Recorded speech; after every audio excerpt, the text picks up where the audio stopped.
అందరికీ నమస్కారం. సంస్కృతి సంపద యూట్యూబ్ ఛానల్ తరపున అందరికీ స్వాగతం. శ్రీమద్ భగవద్గీత ఆధ్యాత్మిక రహస్యాలని శీర్షికలో శ్రీ త్రినాథ్ గారు ధారావాహిక ప్రసంగం చేస్తున్నారు. వారి ధారావాహిక ప్రసంగంలో ఈరోజు 646వ ప్రసంగం చేస్తున్నారు. శ్రీ త్రినాథ్ గారికి స్వాగతం. నమస్కారం అండి. ఓం శాంతి. శ్రీమద్ భగవద్గీత ఆధ్యాత్మిక రహస్యాలు ఈ యొక్క కార్యక్రమాన్ని తిలకిస్తున్నటువంటి సోదర సోదరిమణులందరికీ కూడా హార్దిక స్వాగతం, సుస్వాగతం, నమస్కారం. ముందుగా ధార్మికము ఆధ్యాత్మికము ఈ విషయము సుమారుగా మనం 450 ఎపిసోడ్స్ నుంచి చర్చిస్తున్నామండి. ప్రతి ఎపిసోడ్లో చర్చిస్తున్నాము. దయచేసి గమనించండి, ధార్మికము ఆధ్యాత్మికము ఒకటి కాదు. ఈ విషయంపై వర్తమాన సమాజములో చర్చ జరగటము లేదు. ఈ కారణంగా ధార్మికము ఆధ్యాత్మికము ఒకటే అని భావిస్తున్నారు. ఈ విధంగా భావించటము కారణంగా ధార్మిక జగత్తులో ఉన్నటువంటి వాళ్ళు అదే ఆధ్యాత్మికం అనుకుంటున్నారు. కాబట్టి ఆధ్యాత్మికత అంటూ వేరే ఒక లోకం ఉన్నది, దానిలోకి రావడానికి మనం ప్రయత్నం చెయ్యాలి. ఇప్పుడు అదే జ్ఞానాన్ని, ఆధ్యాత్మిక పరంగా జ్ఞానాన్ని భగవంతుడే స్వయముగా ఇస్తున్నాడు. ఈ విషయాన్ని మనం తెలుసుకోవడానికి ఇష్టపడలేదు. ఎందుకంటే ఆధ్యాత్మికం ధార్మికం వేరనుకున్నప్పుడు మనం ఇందులోంచి ఏది శ్రేష్టం అని తెలుసుకొని మనం అందులోకి జంప్ అవుతాము. తర్వాత మన జీవితాన్ని శ్రేష్టంగా చేసుకుంటాము. ఇప్పుడు మరొక విషయాన్ని మీ దృష్టికి తీసుకొస్తున్నానండి. ఇప్పుడు దేహధారులు వాళ్ళని ఏమంటారంటే జన్మ అంటారు. ఎవరైతే దేహాన్ని తీసుకుంటారో, దేహం ఎవరికైతే ఉంటుందో వాళ్ళది ఏమంటారండి జన్మ అంటారు. అర్థమైంది? మనం కూడా జన్మించామంటారు. చూసారా? ఇప్పుడు భగవంతుడిది కూడా జన్మ అంటారా? ఒకసారి ఆలోచించండి. భగవంతుడిది జన్మ అంటారా? భగవంతుడు కూడా ఒక తల్లి గర్భం నుండి జన్మ తీసుకున్నాడా? ఇది ముఖ్యంగా మీరు బుద్ధి నేత్రం తెరుచుకుని ఆలోచించాలి. బుద్ధి నేత్రం తిరగకపోతే అదేదో ఒక డిబేట్ లాగా మనం ఆర్గ్యుమెంట్ కొరకు ఏదో తెలుసుకుంటాం తప్ప వీళ్ళు తప్పు చెప్తున్నారండి, కరెక్ట్ కాదు, ఇలాగా ఇటువంటి ఆలోచనలు వస్తాయి. ఎప్పుడైతే బుద్ధి నేత్రం తెరుచుకుంటామో అప్పుడు సత్యాన్ని గ్రహించడానికి మనం ప్రయత్నం చేస్తాం తీవ్రంగా. ముఖ్యంగా 7వ అధ్యాయంలోని 3వ శ్లోకంలో నన్ను కొద్ది మంది మాత్రం వాస్తవంగా నేను ఏ విధంగా ఈ సృష్టి మీద అవతరిస్తాను, నా యొక్క సత్య స్వరూపం ఏమిటి, అర్థమైందండి. అది తెలుసుకోవడానికి ఇష్టపడేటువంటి వాళ్ళు ఉన్నారని భగవంతుడు అంటున్నాడు కదా, సాత్విక. అందుకనే చూసారు, దేహదారులు అంటే దేహం తల్లి తండ్రి ఉంటారు. మీరు ఎవరినైనా కానీ 33 కోట్ల దేవీ దేవతలు కూడా తల్లిదండ్రులు ఉన్నారు, వాళ్ళకి గురువులు ఉన్నారు, టీచర్లు ఉన్నారు, అందరూ ఉన్నారు. అర్థమైందండి. భలే 33 కోట్ల దేవీ దేవతల జన్మ కామ వికారం ద్వారా కాదు, దైవీ జన్మ, అది యోగ బలం ద్వారా జన్మ అంటాడు భగవంతుడు. కానీ వాళ్ళది కూడా జన్మనే అంటాం. కానీ భగవంతుడి యొక్క ఈ యొక్క సృష్టి మీద రావడాన్ని ఏమంటారంటే దివ్య అలౌకిక అవతరణ అంటారు. దివ్య, మీరు జన్మ అనుకున్నది దివ్య జన్మ. ఒక పర్పస్ కోసం అన్నమాట. అర్థమైందండి.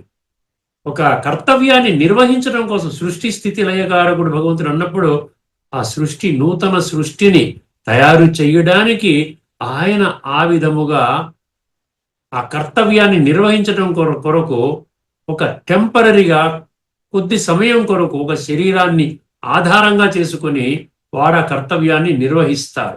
అర్థమైందండి. అందుకనే దివ్య అలౌకిక అవతరణ.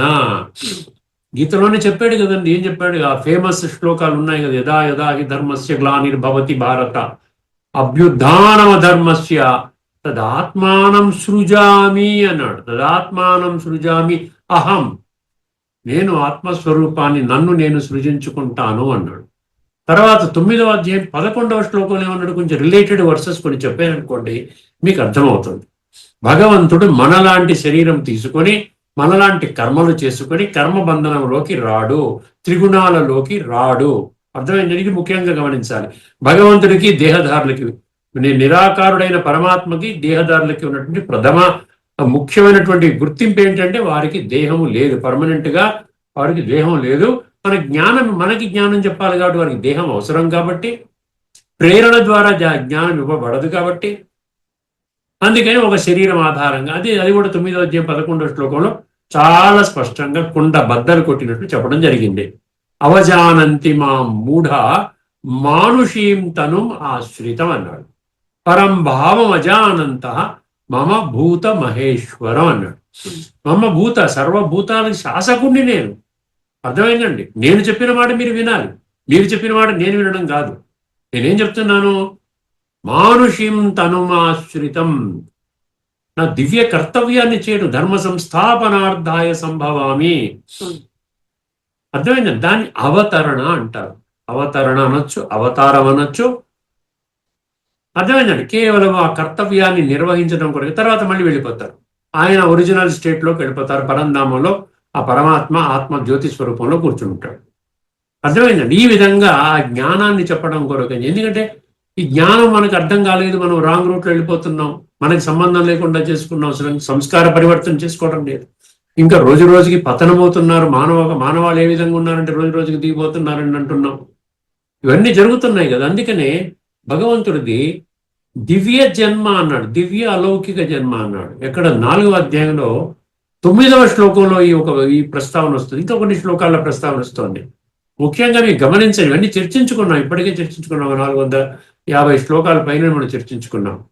అక్కడ ఏమంటాడు? జన్మ కర్మచ మే దివ్యం ఏవం యో వేత్తి తత్వతః త్యక్త్వా దేహం పునర్జన్మ నైతి మామేతి సోర్జున. అర్థమే? జన్మ కర్మ, నా కర్మ కూడా దివ్యము. నా కర్మ మీలాంటి కర్మ కాదు, ఏదో ఈ విధంగా శరీరాన్ని పోషించుకోవడం కోసం ఉద్యోగ వ్యాపారం చేసుకునే కర్మ కాదండి నాది. దివ్య అలౌకిక కర్మ, అలౌకిక జన్మ. జన్మ కర్మచమే దివ్యం. అండర్లైన్ చేసుకోండి. దివ్యం అంటే అలౌకిక, డివైన్. అర్థమైందండి? అది ఒక కర్తవ్యాన్ని నిర్వహించడం. జన్మ కర్మచమే దివ్యం ఏవం యో వేత్తి తత్వతః అన్నాడు. ఎవరు తెలుసుకుంటారంట? తత్వం ఆధారంగా జ్ఞానాన్ని అర్థం చేసుకున్నటువంటి ఆ కొద్ది మంది మాత్రమే ఈ విషయాన్ని తెలుసుకుంటారు, యాక్సెప్ట్ చేస్తారో, పూర్తిగా పరమాత్మ మీద బలిహారం అవ్వడానికి స్వయాన్ని ఆత్మగా భావిస్తారు. పరమాత్మతో రాజయోగం ద్వారా శక్తులు గుణాలు తీసుకుంటారు, తమ యొక్క జీవితాన్ని సర్వాంగ సుందరంగా తయారు చేసుకుంటారు. అర్థమైందండి? ఇది ముఖ్యమైన విషయం, గుర్తుపెట్టుకోండి. ధార్మికంలో ఈ విషయాలు ఏమి చర్చించబడదు. ఏది ఎక్కడ ఏ శ్లోకం ఏ మంత్రము చెప్పినా కూడా ఆ మంత్రము మనకి సంబంధించే విధంగా చెప్పరండి. గుర్తుపెట్టుకోండి. ఇది తిరుగులేని తిరస్కరించలేని సత్యం. అర్థమైంది? ఇది మీకు సంబంధించింది, ఇది మీ జీవితం పరివర్తన కావాలి, మీరు ఈ విధంగా స్వర్గంలోకి వెళతారు, ఈ విధంగా ఆత్మ ఇంకొక శరీరం మార్చుకుంటుంది, మీరు మీ యొక్క ఒరిజినల్ రూపంలో మీరు ఆత్మలు ఇక్కడ ఎవరైనా చెప్పారా మీకు? అది చెప్పడం కోసమే భగవంతుడు వచ్చి మనకు చెప్తున్నాడు ఇవన్నీ కూడా. అర్థమైందండి? ఇప్పుడు ఇక్కడ ఆ విషయాన్ని మనం ఫుల్ స్టాప్ పెడదాం.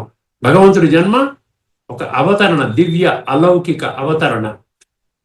మానవ జన్మ తల్లిదండ్రుల నుంచి ఆ విధంగా వస్తుంది. దేహదారుల జన్మ, దాన్ని జన్మ అంటారు. అందుకనే జన్మించిన వాడు మరణిస్తాడు అన్నాడు, చూసారా? జాతస్య హిధ్రువో మృత్యు ధ్రువం జన్మ మృతస్య చ అపరిహార్యేద్దే నత్వం శోచితుమరస్. అంటే జన్మించిన వాడు మరణిస్తాడన్నాడు, భగవంతుడు జన్మించాడు. కాబట్టి భగవంతుడికి మరణం లేదు. జనన మరణ చక్రానికి అతీతుడు పరమాత్మ. అర్థమైందని ఎంతైనా చర్చించుకోవచ్చు. ప్రస్తుతానికి ఈ విషయం తెలుసుకుంటే మీకు స్పష్టత ధార్మిక జగత్తులో అర్థం కాదు, ఆధ్యాత్మిక జగత్తులో మీకు చాలా స్పష్టంగా అర్థమవుతుంది. ఇప్పుడు మనం ఈ కఠోపనిషత్తు మనం ముగించుకునే దశకు వస్తున్నామండి. ఎందుకంటే ఇది చాలా క్షుణ్ణంగా మీరు అర్థం చేసుకుంటే ఒక్క మంత్రము ద్వారా, ఒక్క కఠోపనిషత్తు ఈ 1వ అధ్యాయము 3వ వల్లిలో మొదటి నుంచి రథ దృష్టాంతం వచ్చింది చూసారా? చారియట్ ఎనాలజీ అన్నాడు. అది అర్థం చేసుకుంటే మీకు అర్థం అవుతుంది. శరీరము వేరు, రథము వేరు, ఆత్మ వేరు, రథము వేరు. అర్థమైందండి? నేను వేరు, నాది వేరు, నేను నాది, ఈ రెండు వేరు వేరు, రెండు ఒకటి కాదు. ఈ రెండు ఒకటి అన్నంత వరకు మీరు జీవితంలో మీరు సుఖము శాంతులు సదాకాలికంగా అనుభవం చెయ్యలేరు. అదే మీరు స్వర్గంలోకి రాలేరు. భయంకరమైనటువంటి నరకంలోనే ఇక్కడే ఉంటారు. మళ్ళీ కల్పం కూడా అదే నరకంలోనే మీ జీవితాన్ని గడపవలసి వస్తుంది. అందుకని భగవంతుడు ఏం చెప్తున్నాడు? కఠోపనిషత్తు 1:3:5లో 1:3:6 ఈ రెండు ఎందుకు కలిపి తీసుకున్నామంటే, ఒకటి నెగిటివ్ కనోటేషన్, ఒకటి పాజిటివ్ కనోటేషన్. ఒకటి ఇంద్రియాన్ని కంట్రోల్ చేసుకోకపోతే దుష్టాశ్వ అన్నాడు. అంటే చెడ్డ గుర్రాలు, మన మాట వినని గుర్రాలు. పగ్గాలు కూడా చాలా నీరసంగా ఉంటాయి, మనసు కూడా చెప్పిన మాట వినదు.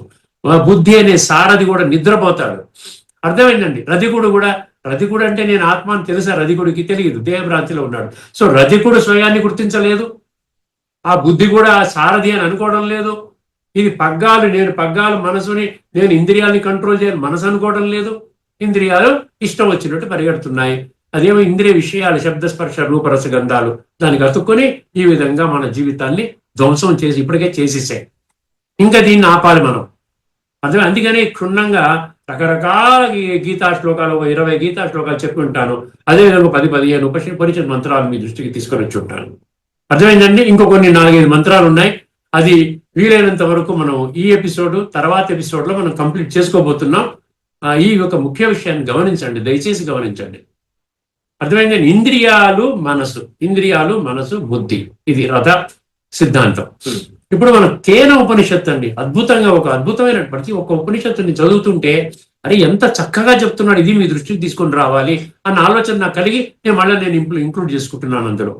కేన ఉపనిషత్తు 1.2. ఒక్కసారి ఇందులో ఏమనండి ఏమంటున్నాడంటే, అక్కడ కఠోపనిషత్తు మనకి ఇంద్రియాలు మనసు ఈ విధంగా నియంత్రించుకోవాలి అంటే ఏ విధంగా నియంత్రించుకోవాలి అది ఇక్కడ కేనలో చెప్తున్నాడు. నియంత్రించుకోవాలని ఎవరు నియంత్రించుకోవట్లేదు కదా. ఎవరు నియంత్రించుకుంటున్నారు? వాళ్ళకి భగవంతుడి శక్తి కావాలి అంటున్నాడు. భగవంతుడే నియంత్రించే శక్తిని ఇస్తున్నాడు అంటున్నాడు ఈ కేనోపనిషత్తు 1.2లో. జాగ్రత్తగా వినండి. శ్రోత్రస్య శ్రోత్రం మనసో మనో యద్వాచోహ వాచం. చూసారా ఎలా ఉందో? ఆ 2 రిపీట్ అవుతున్నాయి. శ్రోత్రస్య శ్రోత్రం మనసో మనో యద్వాచోహ వాచం స వు ప్రాణస్య ప్రాణః చక్షుః చక్షుః చక్షుః చక్షుషః చక్షుః అతిముచ్య ధీరాః ప్రేత్యాస్యాత్ ప్రేత్యాస్మాత్ లోకాదమృతా భవంతి. ఇది శ్లోకం అండి, మంత్రం. కేనోపనిషత్తు 1.2. ఒక్కసారి దీని అర్థాన్ని గమనించాలి, మీకు ఈజీగా అర్థమవుద్దండి. ఎందుకంటే ఇంత క్షుణ్ణంగా మన ప్రతి పదాన్ని అర్థం చేసుకుంటూ వెళుతున్నాం. అందులో ఉన్నటువంటి సారాన్ని, తత్వాన్ని మీ దృష్టికి తీసుకొని వస్తున్నాను. అనేక మంత్రాలు, అనేక శ్లోకాలు. అంటే ఇప్పుడు ఇంతకీ ఇవన్నీ వినకపోతే ఇవన్నీ భగవంతుడు చెప్పిన మాటలన్నీ వ్యర్థం అన్నమాట. భగవంతుడు ఎవరికో చెప్తున్నాడు అని అనుకోవడం అన్నమాట. అర్థం చేసుకోండి. ఇది మనం ఇంక్లూడ్ అవ్వకపోతే ఎన్ని చదువుకున్నా, ఎన్ని శాస్త్రజ్ఞానం ఉన్నా అది శుద్ధ దండగండి. దానివల్ల ఉపయోగం లేదు. కేవలం ఒక్క జన్మకి మాత్రం ఏదో కాస్త ఏదో ఊరటగా మీరు అనుకుంటున్నారు తప్ప మీరు స్వర్గంలోకి రారు. ఎవరైతే ఆత్మని పరిశుద్ధం చేసుకోరో, సాత్విక సంస్కారాలతో శరీర త్యాగం చెయ్యరో వాళ్ళు స్వర్గంలోకి రారు. ఇది భగవాన్ వాచ, తిరుగులేని తిరస్కరించలేని వాచ. జాగ్రత్తగా దీని అర్థాన్ని వినండి. చెవులకు వినే శక్తిని అక్కడ ఏమన్నాడు? శ్రోత్రం అన్నాడు కదా. చెవులకు వినే శక్తిని, మనస్సుకు ఆలోచించే శక్తిని. చాలా జాగ్రత్తగా వినండి, చాలా సులభంగా అర్థం అవుద్ది మీకు. ఉపనిషత్తులు కానీ ఇవి గీత కానీ ఇంత విశ్లేషణాత్మకంగా, ఇంత డెప్త్లో, ఇంత లోతైన తత్వాన్ని కుండ బద్దలు కొట్టినట్టు స్పష్టంగా అరటిపండు ఒలిచిపెట్టినట్టుగా ఎక్కడా మీకు దొరకదండి. ఇదివరకు దొరకలేదు, రాబోయే రోజుల్లో కూడా దొరకదు. ఇది కేవలం భగవంతుడు చెప్తున్న మాటలు చెప్తున్నాను కాబట్టి మీకు ఈ స్పష్టత వచ్చింది. నేను కూడా చెప్పడం లేదు, నాకే సంబంధం లేదు. అర్థమైందండి. చెవులకు వినే శక్తిని, మనస్సుకు ఆలోచించే శక్తిని, వాక్కుకు మాట్లాడే శక్తిని, ప్రాణులకు జీవశక్తిని. అర్థమైంది? ప్రాణం నడుస్తుంది, అన్ని అవయవాలు పనిచేస్తున్నాయి. గుండె కొట్టుకుంటుంది, లంగ్స్ పనిచేస్తున్నాయి, బ్రెయిన్ పనిచేస్తుంది, ఇవన్నీ ప్యాంక్రియాస్, లివర్ ఇవన్నీ ఉన్నాయి కదా, కిడ్నీస్. ప్రాణులకు జీవశక్తిని, కళ్ళకు చూసే శక్తిని ఇచ్చేది పరమసత్యమే అన్నాడు. పరమసత్యం అంటే భగవంతుడు. భగవంతుడు పరమసత్యం కదా. భగవంతుడు పరమాత్మ పరమసత్యము, ఈశ్వరుడు నిరాకారుడు, జ్యోతి స్వరూపుడు భగవంతుడు. దానిని తెలుసుకున్న ధీరులు అమృతత్వాన్ని పొందుతారు. ఇదేంటి కేనోపనిషత్తు, మీరు చదువుకోండి. కేనోపనిషత్తు 1.2 అని కొట్టండి. నేను చెప్పిన దానికి కాకుండా ఇంకా విపరీతంగా ఉంటే కామెంట్ సెక్షన్లో పెట్టండి, నేను విత్డ్రా అయిపోతాను. అర్థమైందండి? ఎందుకంటే నేను ఎక్కడ డైల్యూట్ చేయడం లేదు, ఉన్నది ఉన్నట్టుగా నేను తీసుకుంటున్నాను, నేను అర్థం చేసుకుంటున్నాను, ఆ గీతకి రిలేట్ చేస్తున్నాను. నాకు ఆ క్లారిటీ వచ్చిన తర్వాత మీ ముందు ప్రజెంట్ చేస్తాడు. అర్థమైంది? ఏం చెప్పాడంటే, చెవులకు వినే శక్తిని, మనస్సుకు ఆలోచించే శక్తిని, వాక్కుకు మాట్లాడే శక్తిని, ప్రాణులకు జీవశక్తిని, కళ్ళకు చూసే శక్తిని ఇచ్చేది పరమ సత్యమే భగవంతుడు. దానిని తెలుసుకున్న ధీరులు, అక్కడ పిరికి వాడు అనటంలే, ధీరులు అంటే ఏంటి? సాత్విక ధృతి ఉన్నవాళ్ళు అనమాట. ధైర్యము, సత్యాన్వేషణ, అంటే నచికేతుడి లక్షణాలు ఉన్నటువంటి వాళ్ళ గురించి చెప్తున్నాడు. ఉన్నారు, ప్రపంచంలో ఉన్నారు కదా, ఇప్పటికే కొన్ని లక్షల మంది నచికేతులుగా అయిపోయి వాళ్ళ జీవితాన్ని తీర్చిదిద్దుకుంటున్నారు. కొన్ని లక్షల మంది 150 దేశాల్లో వివిధ మతాలకు, ధర్మాలకు చెందినటువంటి వాళ్ళు, కులాలు, జాతులు, వర్ణాలకు చెందినటువంటి వాళ్ళు. అర్థమైందండి? అందువల్ల దీన్ని తేలికగా తీసుకోవడానికి అవకాశం లేదండి జ్ఞానాన్ని. దాన్ని తెలుసుకున్న ధీరులు అమృతత్వాన్ని, అంటే ఏమిటి? అమృతత్వాన్ని పొందుతారు. అమృతం అంటే ఏంటంటే ఆధ్యాత్మిక కోణంలోకి వెళ్తారు. మృత అంటే దేహం, దేహం వినాశి. ఇదంతా మీరు చూసేదంతా దీని వినాశి అండి. మనుషుల్ని చూస్తున్నారు, మనుషులు పోతారు. వస్తువులు చూస్తున్నారు, వస్తువులు వినాశి అయిపోతాయి. ఇల్లు ఇప్పుడు కట్టుకున్నాం, అయిపోతుంది, అది 50-100 సంవత్సరాలకి తర్వాత శిథిలం అయిపోద్ది, మళ్ళీ బాగు చేయించుకుంటాం, మళ్ళీ కొత్త ఇల్లు కట్టుకుంటాం. చూసేది, కంటికి చూసే మెటీరియలిస్టిక్ థింగ్స్ అన్ని వినాశనమే. అందుకని ఇక్కడ అమృతత్వం అంటే ఏంటి? అసతోమా సద్గమయ్య, తమసోమా జ్యోతిర్గమయ్య, మృత్యోర్మ అమృతంగమయ్య అన్నాడు అక్కడ కూడా. అమృతం, ఈ అమృతత్వం అనే పదం చాలా ఇందులో చాలా వచ్చింది, మనకి ఉపనిషత్తుల్లో చాలాసార్లు వచ్చింది. అర్థమైన అమృతత్వాన్ని పొందుతారు అంటే అవినాశి తత్వానికి పొందుతారు. అంటే ఆత్మని, పరమాత్మని తెలుసుకుంటారు. రాజయోగం ద్వారా సంస్కార పరివర్తన చేసుకుంటారు, జీవితాన్ని ఉద్ధరించుకుంటారు, స్వర్గంలో అడుగు పెడతారు. ఇదన్నమాట విషయం. ఇప్పుడు కఠోపనిషత్తుకి ఏమి సంబంధం ఇది? కఠోపనిషత్తు 1:3:5, 1:3:6లో మనస్సు, ఇంద్రియాల నియంత్రణ గురించి చెప్పబడింది. అంతే కదా, నియంత్రణ గురించి చెప్పబడింది. అర్థమైందండి? కేనోపనిషత్తు 1.2 ఏం చెప్తుంది? ఆ మనస్సు, ఇంద్రియాలకు శక్తినిచ్చే పరమ సత్యాన్ని సూచిస్తుంది. సరే, ఇది పెట్టకపోతే, చెప్పకపోతే మీకు అర్థం కాదు. ఇంకా స్ట్రెంగ్థెన్ చేస్తున్నాను అనమాట ఈ కఠోపనిషత్తు మంత్రాలని. ఇక్కడ భగవంతుడు ఆ శక్తిని మనకి ఇవ్వకపోతే మనసు ఎలా కంట్రోల్ అవుతుంది? ఆత్మజ్ఞానం ఇస్తున్నాడు భగవంతుడు. ఆత్మజ్ఞానం ద్వారా మనోనేత్రం, బుద్ధినేత్రం తెరుచుకుంటుంది. సంస్కార పరివర్తన చేసుకోవాలి. ఇది ముఖ్యము, ఇది అంతిమ జన్మ, ఆఖరి శ్వాస, కొద్దిమంది మాత్రమే తెలుసుకుంటారు. ఎన్ని రకాలుగా చెప్తున్నాడు చూసారా? ఎన్ని డైమెన్షన్స్ లో విన్నారు, తెలుసుకున్నారు. లేకపోతే 30 ఎపిసోడ్స్ లో అంతా అయిపోతుంది. 30 ఎపిసోడ్ అక్కర్లే, 3 ఎపిసోడ్స్ లో అయిపోతుంది. ఇప్పుడు 650 ఎపిసోడ్ చెప్పుకుంటున్నామంటే ఎంత డెప్త్ లో భగవంతుడు చెప్తున్నాడు అర్థం చేసుకోండి. అందుకని ఇక్కడ ఏం చెప్తున్నాడు? ఆ మనస్సు, ఇంద్రియాలకు శక్తినిచ్చే పరమసత్యాన్ని సూచిస్తుంది. ఇంద్రియాల వెనక పరిగెత్తకుండా వాటికి ఆధారమైన పరమాత్మ వైపు బుద్ధి మళ్ళినప్పుడు మనస్సు యుక్తమై ఇంద్రియాలు వశములోకి వస్తాయి. అర్థమైందండి? ఇది సీక్రెట్ అన్నమాట. అదే వాటికి ఆధారమైన పరమాత్మ వైపు. ఇప్పుడు ఇంద్రియాలు వెళ్ళిపోతున్నాం, ఇప్పుడు వేరే మార్గం లేదు. పరమాత్మ జ్ఞానం లభిస్తే, పరమాత్మ వైపు వెళితే, అప్పుడు ఆత్మజ్యోతి వెలిగించుకుంటే ఆత్మ శక్తిశాలిగా అవుతుంది, మనస్సు శక్తిశాలిగా అవుతుంది, పగ్గాలు గట్టిగా లాగుతాడు సారథి బుద్ధి, అప్పుడు ఇంద్రియాలు కంట్రోల్లోకి వస్తాయి. ఇదన్నమాట పద్ధతి. మనస్సు యుక్తమై ఇంద్రియాలు వశములోకి వస్తాయి. ఇది కేనోపనిషత్తు 1.2 అండి. ఇప్పుడు ముండక ఉపనిషత్తులోకి వెళ్తున్నాం. 2.2.4 2.2.4 ఒక్కసారి జాగ్రత్తగా వినండి. ఇది కూడా చాలా అద్భుతమైనటువంటి విషయం తెలియజేస్తున్న వాళ్ళకి. ఈ మంత్రం కూడా ఇంకో కాంటెక్స్ట్ లో చర్చించుకున్నాం కాబట్టి మీకు సులభంగా అర్థమవుతుంది. ముందుగా మంత్రాన్ని వినండి. ప్రణవో ధనుః శరో ఆత్మ బ్రహ్మ తల్లక్ష్యముచ్యతే అప్రమత్తేన వేద్దవ్యం శరవత్తన్మయో భవేత్. పూర్తిగా మంత్రం అక్యురేట్ గా చదివేనండి. అర్థమైందండి? అప్రమత్తేన వేద్దవ్యం శరవత్తన్మయో భవేత్. ఈ వివరణ అత్యంత ప్రసిద్ధమైన ముండకోపనిషత్తులోని ఒక అద్భుతమైన ధ్యాన ప్రక్రియ అంట. దీని ప్రిఫిక్స్ లో ఇచ్చాడనమాట. ఇది ఒక అద్భుతమైనటువంటి ఎంటైర్ ముండకోపనిషత్తులో ఇది ఈ వివరణ ఏదైతే ఉందో, ఈ ఈ మంత్రం ఏదైతే ఉందో, ఇది ఒక ధ్యాన ప్రక్రియని చెప్తోందంట. ఆధ్యాత్మిక సాధన అంటే మైండ్ కంట్రోల్. ఆధ్యాత్మిక సాధన అంటే మైండ్ కంట్రోల్, ధ్యానం అంటే మెడిటేషన్. అర్థమైందండి? Mind control and meditation. దీన్ని ఏం చేశాడు? ఆధ్యాత్మిక సాధనను విలువిద్యతో పోల్చాడు. విలువిద్య, ఆర్చరీ అంటాం చూసారా, విలువిద్యతో పోల్చుతూ చెప్పిన పరమ సత్యము ఇది. దీని అంతరార్థాన్ని సులభంగా, స్పష్టంగా అర్థం చేసుకునే ప్రయత్నం చేద్దామండి. ఒక్కసారి చూడండి. దీని శాస్త్రీయ ఆధ్యాత్మిక విశ్లేషణ, అందులో 2-3 పాయింట్స్ మీద రాసుకున్నాను. జాగ్రత్తగా వినండి. 1, ఓంకారం. ఓంకారం అంటే ప్రణవము. ఈ ఓంకారం ప్రణవం అంటే ఆత్మ, ఇది విల్లు అంటున్నాడు. అర్థమైందండి? విల్లు బౌ. ఒక బాణము ఒక బాణము లక్ష్యము వైపు దూసుకుపోవాలంటే దానికి బలమైన విల్లు ఆధారము కావాలి. విల్లు మంచిగా పర్ఫెక్ట్గా ఉండాలన్నమాట. అదంటే అదే అనమాట. అందుకనే ఓంకారం ప్రణవం అనేది విల్లు, బౌ అనమాట. విల్లు ఎంత స్థిరంగా గట్టిగా ఉంటే బాణము అంత వేగంగా వెళుతుంది. ఆధ్యాత్మిక సాధనలో ఓంకారము ఆ విల్లు లాంటిది. ఓంకార జపము లేదా ప్రణవ నాదము మనస్సుకు ఒక ఆలంబాన్ని, ఆధారాన్ని ఇస్తుంది. అర్థమైందండి? ఇది సాధకుడిని ప్రాపంచిక విషయాల నుండి వేరు చేసి ఒకే చోట కేంద్రీకరించే శక్తిని ఇస్తుంది.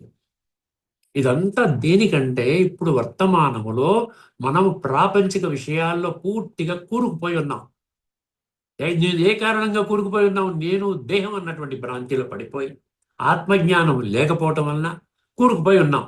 ఇప్పుడు భగవంతుడు ప్రణవం అంటే ఏమన్నాడు? ఆత్మ. అది విల్లుతో పోల్చాడు అక్కడ. అర్థమైందండి? అప్పుడు ఏమవుతుంది? మనసుకి ఒక ఆలంబనం అంటే ఏమంటాడు? ఒక ఆధారం అంటున్నాడు. ఈ ఆధారం లభిస్తుంది. ఇది సాధకుడిని ప్రాపంచిక విషయాల నుండి వేరు చేసి ఒకే చోట కేంద్రీకరించే శక్తిని ఇస్తుంది. ఇది మొదటిది ఏంటన్నాడు? ఓంకారం అనేది విల్లు. ఇది ఫస్ట్ పాయింట్. రెండవది జీవాత్మ అనేది బాణం అన్నాడు. జీవాత్మ అంటే మనస్సు. ఇక్కడ జీవాత్మని మనస్సు అన్నాడు. అది ఒక బాణం అన్నాడు, యారో. బాణం అనేది ఏం చేస్తుంది? లక్ష్యాన్ని చేరే సాధనము. లక్ష్యాన్ని చేరే సాధనము. బాణం కొట్టే కదా వెళ్తుంది కదండి. అదేనమాట కనెక్ట్ అయ్యడానికి సాధనం అనమాట. ఇక్కడ సాధకుడి మనస్సే బాణము. అర్థమైందండి? బాణానికి వంకరలు ఉంటే అది గురి తప్పుతుంది. బాణానికి వంకరలు ఉంటే అది గురి తప్పిపోతుంది. అలాగే మనస్సులో కోరికలు, రాగద్వేషాలనే వంకరలు. వంకరలు అంటే ఏంటి?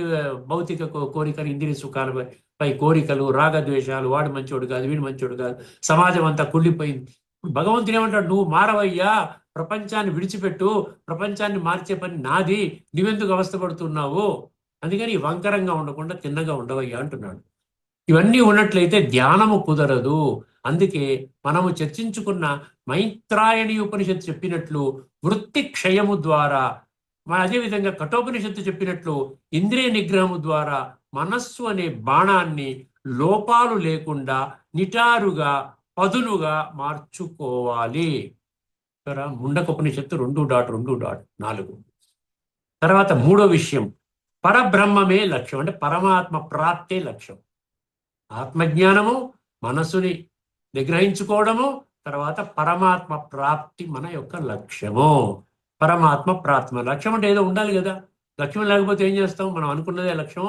ఆ విధంగా ఇంద్రియ సుఖాలు పొందడమే లక్ష్యము, సాధనాలు సాధించుకోవడం, డబ్బు సంపాదించుకోవడం లక్ష్యం అన్నట్టుగా మనం వెళ్ళిపోతున్నాం. ఒక్క జన్మకి పరిమితం చేసుకుంటూ వెళ్ళిపోతున్నాం. జన్మరాహిత్యం అంటూ మనకి నూరి పోసారు కాబట్టి ఇంకా జన్మ ఉండదు, కాబట్టి ఒక్క జన్మ ఎంజాయ్ చేయండి అనే విధంలో వెళ్ళిపోతున్నాం.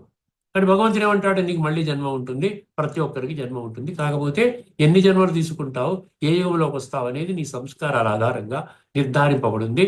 దానికి మళ్ళీ మీ కర్మల ఆధారంగా నీ సంస్కారాలు ఏర్పడతాయి. కాబట్టి శ్రేష్ఠ కర్మలు చెయ్యి నాయన అంటున్నాడు.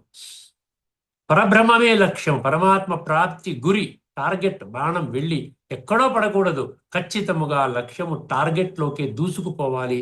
ఇక్కడ సాధకుడి లక్ష్యము బాహ్య సుఖాలు కాదు, బాహ్య సుఖాలు కాదు. అర్థమైందండి? పరబ్రహ్మము అంటే పరమాత్మ యొక్క అనుభవము, పరమాత్మ అనుభూతి, అనుభవం. అది మన లక్ష్యం అన్నమాట. చూసారా?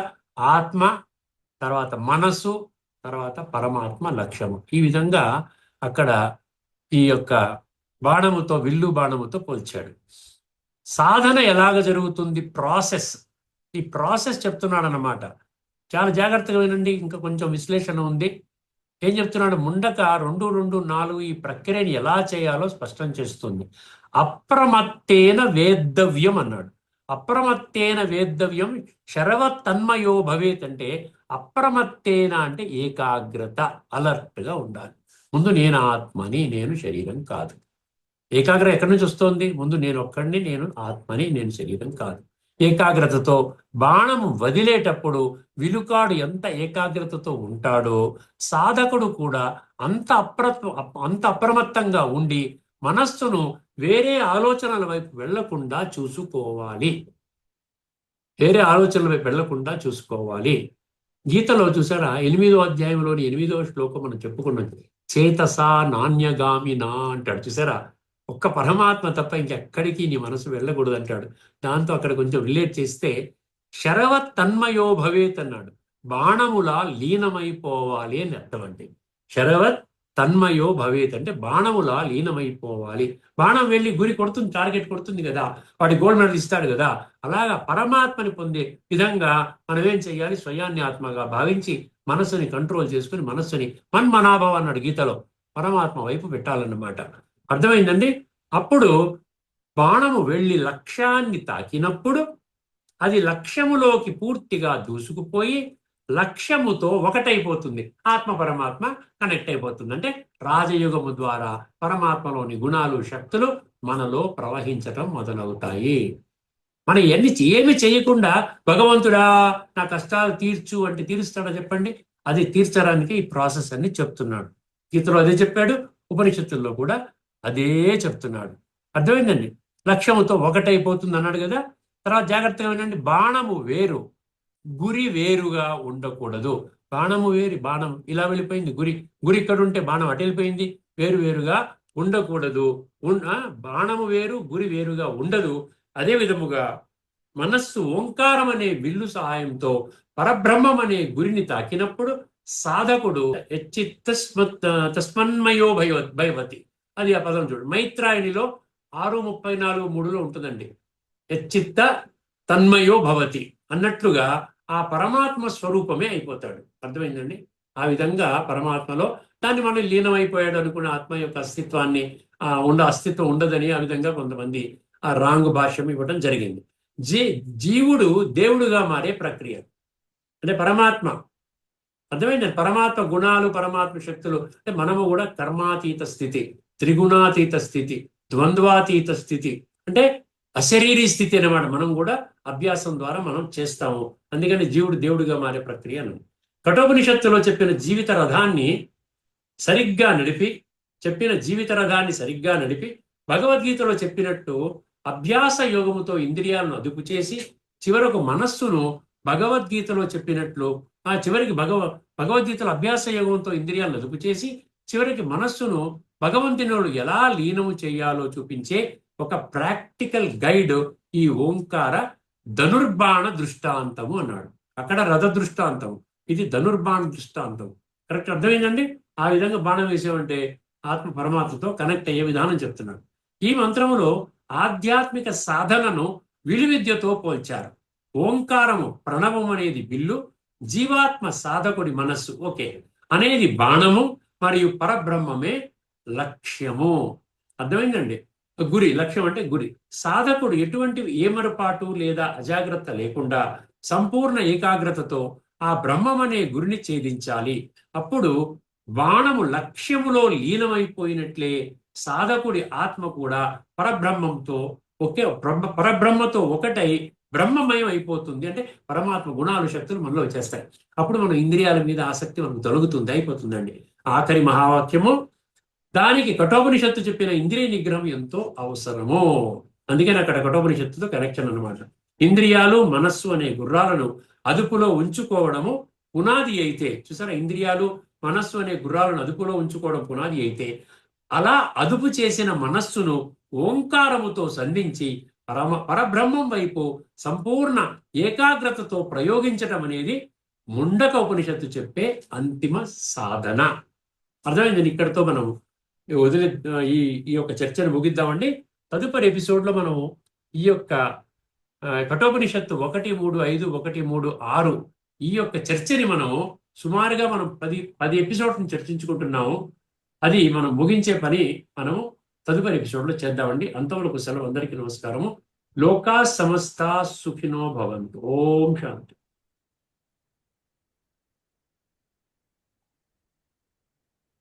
శ్రీమద్ భగవద్గీత ఆధ్యాత్మిక రహస్యాలు అనే శీర్షికలో ధారావాహిక ప్రసంగం చేసిన శ్రీ త్రినాథ్ గారికి ధన్యవాదాలు. నమస్కారం అండి.